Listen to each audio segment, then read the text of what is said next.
सुबह दिल्ली सचिवालय हम गए और वहाँ पर हमने एक मेमोरेंडम चीफ मिनिस्टर को दिया और जिसमें हमने मांग की कि सभी बस मार्शल्स को, जो 10,790 मार्शल्स हैं, उनको उनका रीइंस्टेटमेंट हो और उनको रेगुलर अपॉइंटमेंट किया जाए उस डेट से जिस दिन उनको लगाया गया था। उसके साथ साथ इनको परमानेंट अपॉइंटमेंट लेटर दिया जाए। इसके साथ साथ इनका जो डेजिग्नेशन है उसमें वॉलंटियर वर्ड जो है वो यूज़ ना किया जाए। गार्ड्स और मार्शल या होम गार्ड जो भी उपयुक्त शब्दावली है वो इस्तेमाल की जाए।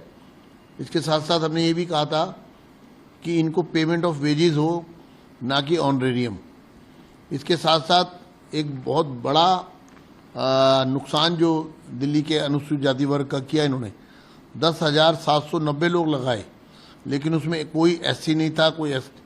ना एससी की कोई रिजर्वेशन थी, ना एसटी की कोई रिजर्वेशन थी, ना ओबीसी की कोई रिजर्वेशन थी और ना ईडब्ल्यूएस की कोई रिजर्वेशन थी। तो हमारा कहना था कि वो रिजर्वेशन भी एससी और एसटी समाज को और ईडब्ल्यूएस और ओबीसी को दी जाए, जो भारत के संविधान में उनके लिए व्यवस्था की गई है। तो हमारे कहने पर उन्होंने कैबिनेट मीटिंग तो बुलाई, लेकिन अफसोस ये है कि कैबिनेट मीटिंग में हमारी इनमें से कोई मांग नहीं मानी गई और यहाँ तक कि वहाँ पर इन्होंने वॉलंटियर वर्ड भी, हमने इनसे रिक्वेस्ट की कि वॉलंटियर वर्ड ना लिखा जाए कैबिनेट नोट में, उसको चेंज करने के लिए पारित किया जाए, लेकिन उसके बावजूद इन्होंने वॉलंटियर वर्ड यूज़ किया। और हमारा ये कहना है कि हमने फिर उसके बाद उपराज्यपाल महोदय से भी बात की और मुख्यमंत्री और मैं उपराज्यपाल महोदय से भी मिले और हमारी पूरी कोशिश है, लेकिन आम आदमी पार्टी इस पूरे मामले में सीरियस नहीं है। मीटिंग के दौरान भी वो हुड़दंग करते रहे। मीटिंग मुख्यमंत्री के साथ थी, लेकिन वहाँ पर आम आदमी पार्टी के गुंडे, उनके एंटी सोशल एलिमेंट्स और विधायक बहुत सारे वहाँ पर उस कमरे में घुस गए और वहाँ पर बातचीत के माहौल को ख़राब करते रहे, बातचीत नहीं होने दे रहे थे। और जब मीटिंग ख़त्म हुई उसके बाद उन्होंने बाहर आके मेरे साथ मैन हैंडलिंग की और उसमें सौरभ भारद्वाज जो है वो कॉन्स्पिरेसी कर रहे थे पूरी। और वहाँ पर एक मीटिंग खत्म होने के बाद सचिवालय के प्रांगण में जब बाहर हम आ गए तो वहाँ वो लगातार जो है मैन हैंडलिंग करते रहे और मुझे एक प्रकार से थ्रेटनिंग करते रहे और मुझे जो है मेरे साथ धक्का मुक्की करने की इन लोगों ने, और जिसकी मैंने पुलिस कंप्लेंट भी की है। हमारा ये कहना है कि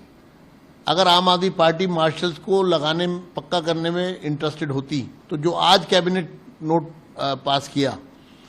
वो पहले भी कर सकते थे, लेकिन आज भी जो किया उसमें उनके पक्ष में कुछ भी नहीं लिखा, जिससे कि उनको फिर से, हालांकि केजरीवाल जी ने खुद उनको हटाया था। जब बात ये हमने वहां कही तो उस पर भी सरकार ने चुप्पी साध ली, मुख्यमंत्री ने, और वो पूरे बात को घुमाने की कोशिश करते रहे। और अगर जब आपने हमारे कहने से कैबिनेट की तो बाहर आकर के जो आपने हुड़दंग किया, जो झगड़ा किया, जो इस तरह से मुझे मैनहैंडल करने की कोशिश की, ये सरासर गुंडागर्दी है। ये पूरी तरह से एक गुंडा राज दिल्ली में स्थापित हुआ है आम आदमी पार्टी का, जो चुने हुए प्रतिनिधियों के साथ भी दुर्व्यवहार करने की कोशिश करता है और उस गुंडागर्दी का नंगा नाच आज दिल्ली की सेक्रेटेरिएट में